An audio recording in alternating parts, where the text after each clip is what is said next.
পরিবহনে শৃঙ্খলা ফেরাতে আজও রাস্তায় শিক্ষার্থীদের হাতের ইশারায় চলছে যানবাহন। রাস্তায় চাপ থাকলেও নেই তেমন যানজট।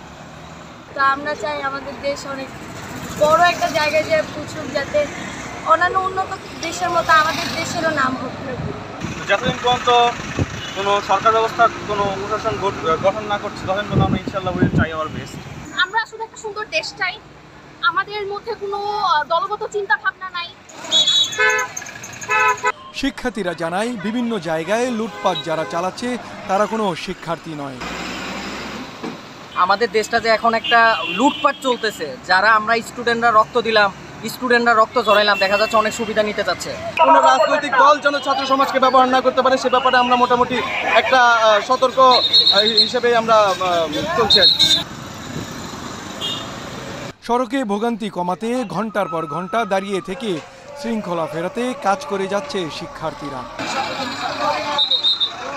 বিপুল ফরাজি, এশিয়ান টেলিভিশন, ঢাকা।